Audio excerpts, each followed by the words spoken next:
Bonjour à tous, bienvenue sur GoNoGo Crypto, la chaîne crypto où on se pose la question de rentrer ou pas dans les projets. Des génériques.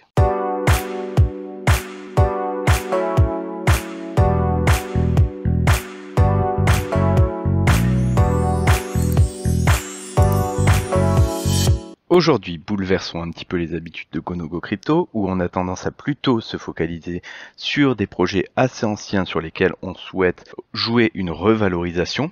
Là, aujourd'hui, je vais vous présenter Unique Network. Unique Network qui est un projet qui lui est relativement récent, qui n'a pas encore connu de hype, et où donc là justement on va se poser la question de comment on se positionne sur des projets comme ça un petit peu récents.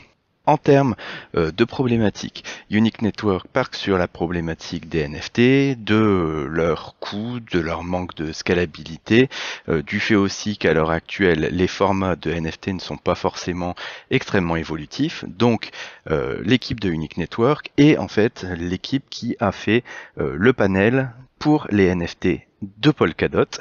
Et donc eux proposent des NFT d'une part qui sont beaucoup plus évolutifs, avec un contrat intelligent qui est beaucoup plus complet, avec des frais qui vont être beaucoup plus bas, et avec des possibilités de pouvoir notamment donner des caractéristiques particulières aux NFT, comme par exemple leur confier des jetons, les séparer sur un DAO complet avec chaque personne qui aurait une partie du NFT, etc. Et tout un ensemble de choses en rapport avec d'une part Polkadot, mais aussi avec les autres écosystèmes. Notamment là ils ont pris un NFT, un CryptoPunk qu'ils ont séparé en multiples parties pour ensuite retokeniser sur la partie Polkadot. Voilà donc un projet qui est intéressant. Si on se penche sur la team de Unique Network, on a donc un CEO qui était depuis plus de 14 ans chez IBS, donc avec d'autres personnes qui sont toutes doxées et qui ont tous des compétences spécifiques permettant justement d'aller vers la blockchain et de proposer des choses sympathiques au niveau des NFT. Quand justement on aborde un projet qui est plutôt récent plutôt qu'un vieux projet, là je vous mets quand même le GitHub pour vous montrer qu'effectivement le GitHub il est actif, que si vous allez sur le Medium est lui aussi actif, ce qui est tout à fait normal vu que le projet est jeune, il n'a pas eu le temps de s'essouffler. Donc vis-à-vis de ces projets qui sont très jeunes, souvent la problématique ça va être principalement une problématique de valorisation du projet. Et je vais vous montrer en quoi justement Unique ne nous poserait pas forcément ce type de problème là. Au niveau des différents réseaux sociaux, on a un Telegram qui lui a 7000 membres, on a un Discord qui est à 12 000 membres et on a un Twitter qui est à 35 000 membres. Donc comme je vous disais, on était vraiment la problématique sur un projet récent, c'est souvent sa survalorisation et le fait qu'ils viennent se confronter au réel. Quand on regarde la charte des prix sur Unique, on voit qu'ils ont eu un lancement en octobre 2022. Ils ont eu un effondrement dans le cadre tout simplement du bear market, du fait que tout se dévalorise, ok très bien, les prix s'effondrent et ça nous amène aujourd'hui à une MC qui est aux alentours de 2 millions, donc sur un projet blockchain, parachain spécialisé NFT qui est un projet quand même assez important sur Polkadot et une full MC qui est à 7 millions.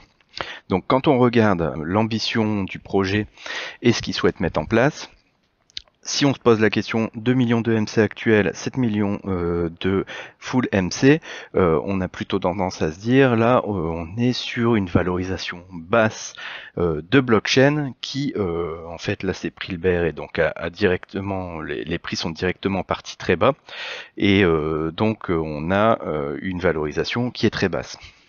Cette valorisation qui est très basse, faut se poser la question, est-ce qu'elle va poser problème ou pas dans le projet? Pour ça, on va regarder un petit peu la distribution. Donc, faut savoir que sur Unique, ils ont donc 24% qui est alloué au trésor. Donc, à l'heure actuelle, leur trésor ne vaut plus rien, ou quasiment.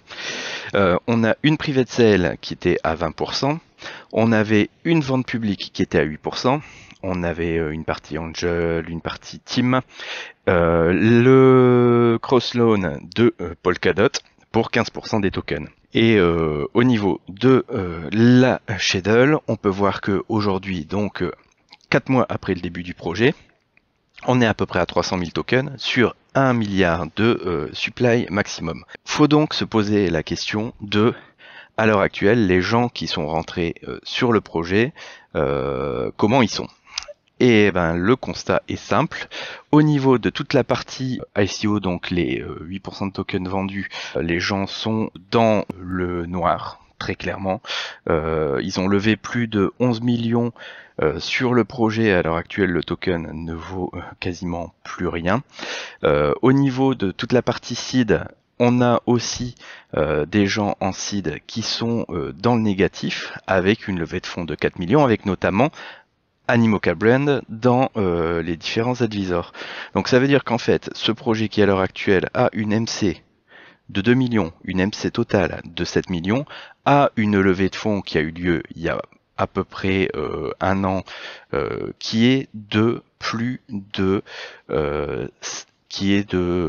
quasiment 15 millions 5. Donc 15 millions 5, un projet qui est valorisé 2 millions, sachant qu'ils n'ont pas encore eu de phase ascendante de réelle prise de conscience de l'intérêt du projet. On est dans ce genre de moment où la MC ne reflète pas les caisses du projet, ni n'est venu évaluer l'intérêt de ce projet-là et sa possibilité de monter en termes de capitalisation. Pourquoi ça s'est planté à ce point-là? Il y a plusieurs raisons. La première raison est que on est sur un cross loan de Polkadot, et l'avantage et l'inconvénient des cross loans de Polkadot, c'est que vous venez en fait stacker vos Polkadot pour que le projet s'aparachaine, vous attendez pendant très très longtemps avant d'avoir vos tokens, et le problème de tout ça, c'est que les 8% de tokens qui sont alloués, dès que les gens reçoivent le projet, sont plutôt pressés de s'en débarrasser parce qu'ils ont attendu longtemps et qu'ils ont envie de prendre de take profit. Dans un contexte en plus qui est bear, forcément le prix s'est effondré. Autre problématique, à l'heure actuelle, il n'est référencé que sur un seul exchange, qui est Huobi, qui est un très bon exchange en soi, mais du fait, on n'a pas forcément une visibilité du projet qui est incroyable, d'où le fait qu'il soit encore tout à fait sous les radars. Je vous ai donc parlé là, dans un premier temps, de la parachain sur Polkadot, mais il existe aussi une parachain sur Kusama. Kusama qui est donc entre guillemets le réseau petit frère de Polkadot. Donc faut savoir que sur Polkadot en fait vous avez Polkadot en principal, vous avez le petit bassin qui est la partie Kusama, et vous avez aussi une partie testnet pour que les gens puissent tester leur projet, leur blockchain, etc. Et donc, cette partie Quartz, si vous aviez une sous-valorisation qui avait été faite à l'heure actuelle sur la partie unique, Quartz, c'est encore pire, parce qu'en plus, là, on est sur le petit bassin, donc c'est pris de manière un tout petit peu moins sérieuse que Polkadot, alors que Kusama a un écosystème qui fonctionne très bien en tant que tel. Et donc là, on est sur un token qui a une MC à l'heure actuelle de 360 000 euros, avec une full MC qui est uniquement à 729 600 dollars. Donc là, on est encore plus bas en termes de valorisation.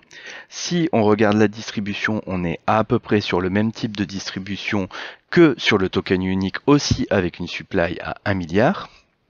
Et on voit que sur la délivraison des tokens, là on est à peu près à la moitié des tokens qui ont été reversés.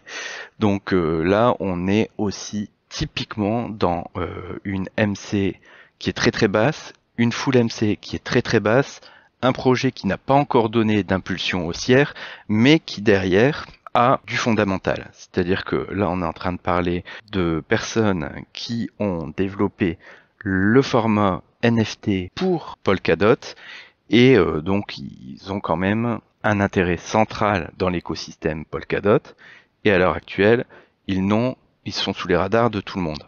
Quartz est encore plus sous les radars de tout le monde, qu'il est uniquement disponible sur les DEX de Kusama.